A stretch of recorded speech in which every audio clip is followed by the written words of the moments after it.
In this video, you'll learn how to prepare a balance sheet, step by step, with simple examples.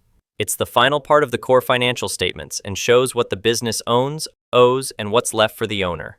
By the end, you'll know exactly how to build and understand a balance sheet from scratch. Let's get started. So, what is a balance sheet? The balance sheet shows what a business owns, what it owes, and what's left for the owner.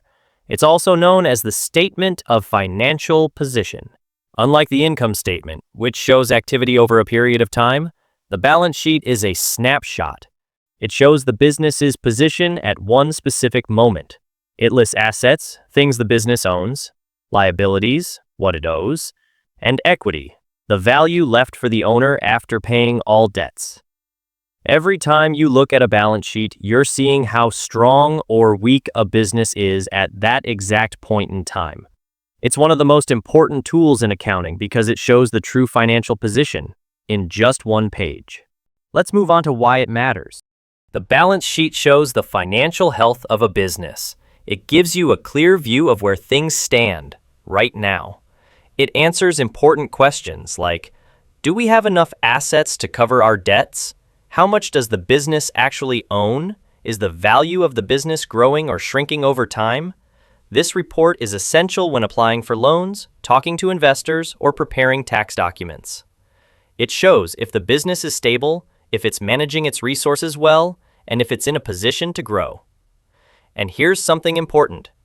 The balance sheet is the final result of everything you've learned so far. It connects everything. You start with the journal, then post to the ledger, check balances with the trial balance, measure profit with the income statement, and finally, bring it all together in the balance sheet. It's the big picture, and it's how you truly understand a business.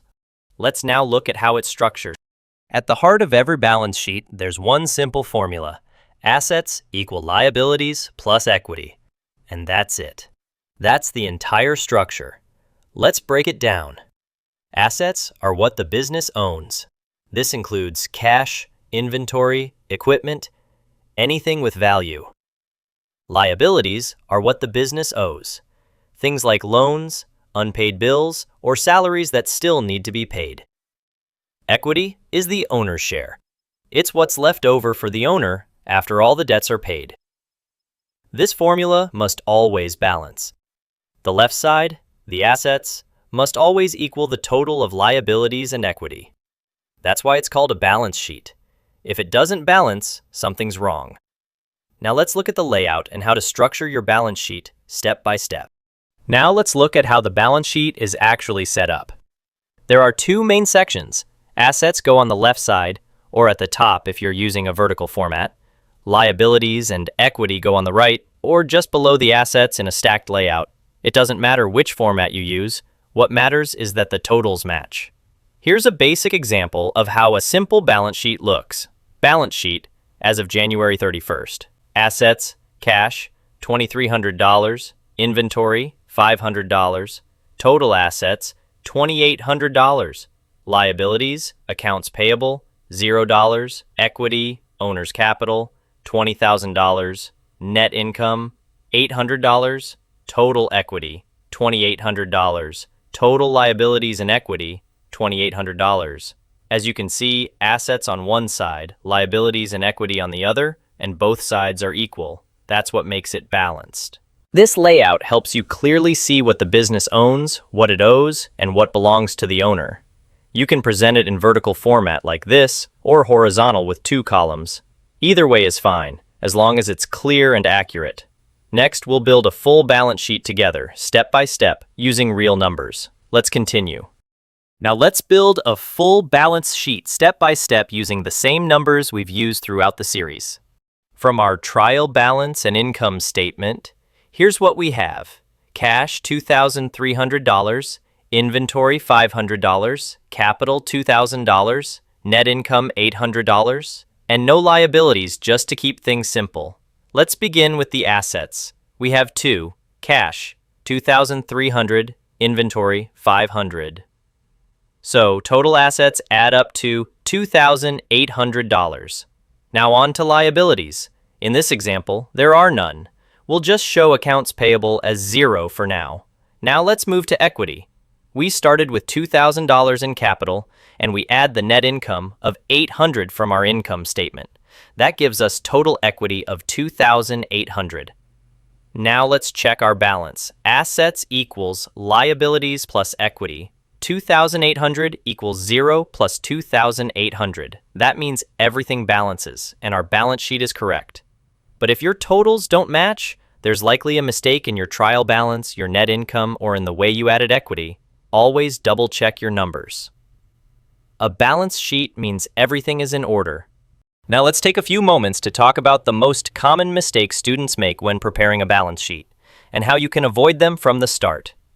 The first mistake is forgetting to include net income in the equity section. This happens a lot, especially when people move directly from the trial balance without thinking about the income statement. Remember, net income from the income statement is part of the owner's equity. If your business made a profit, that amount increases equity. If you leave it out, your numbers won't add up, and your balance sheet will be wrong. The second mistake is including income and expense accounts on the balance sheet. This is a big no. The balance sheet is not the place for sales, rent, advertising, or any other income or expense. Those accounts go on the income statement. The only thing that carries over from the income statement to the balance sheet is the final number, net income or net loss. So if you see sales revenue or rent expense on your balance sheet, something's off. Another common issue is listing accounts that have a zero balance. Now, in some cases, like official year-end reports, you may need to show all accounts, even if they're empty. But for most day-to-day or learning purposes, you should only include accounts that have an actual balance. Empty accounts just make the balance sheet longer and harder to read, and they don't help anyone. Next, and probably the most important mistake, is ending up with an unbalanced sheet. That means your total assets do not equal the total of liabilities plus equity. This is a red flag. It means something's wrong. Maybe you missed a number, left out net income, entered the wrong amount, or used the wrong account type. But the rule is simple. The balance sheet must balance every time. And finally, mixing up the order or layout. Make sure you're following the standard format. List your assets clearly, then list liabilities, then equity. Group similar items together, like current assets or long-term liabilities if needed. This makes your sheet easy to read and professional looking. Let's quickly recap the key points. Always include net income in equity. Never mix in income or expense accounts. Only show accounts with a balance. Check that assets equals liabilities plus equity. Follow a clean, clear layout. Getting these basics right will make your balance sheet accurate and much easier to understand. Now let's take a step back and look at how the balance sheet connects to the other financial statements. Because in accounting, everything is linked. Each report builds on the one before it. And when you understand how they fit together, the big picture becomes clear. Let's start with the income statement. This report tells you how much your business earned and how much it spent during a specific time period. At the bottom of that statement, you calculate net income. This is the business's profit, the amount left after all expenses are paid. Now here's the important part. That net income doesn't just stay on the income statement. It gets carried over straight into the equity section of the balance sheet. That means every time your business earns a profit, the owner's equity increases, and if the business takes a loss, equity decreases. This is a direct connection. Income statement to balance sheet. It's the link between performance over time and financial position at a moment in time. Now let's talk about another key account, cash. Cash shows up on the balance sheet as an asset, but it also appears in the cash flow statement. The cash flow statement explains how your cash moved, how much came in, how much went out, and where it all went. It breaks it down into categories: operations, investing, and financing. So when you look at the cash number on the balance sheet, that's your ending balance. The cash flow statement explains how you got there. Now step back and think about all three statements.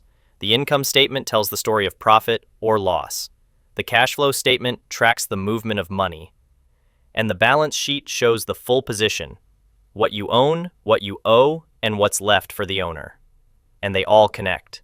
The numbers move from one report to the next, and together, they give you a complete picture of your business's health. This is why understanding each one, especially the balance sheet, is so important. Because the balance sheet ties it all together. It's the final snapshot. After all the transactions, earnings, and spending, it's where you see the result of everything your business has done up to that point.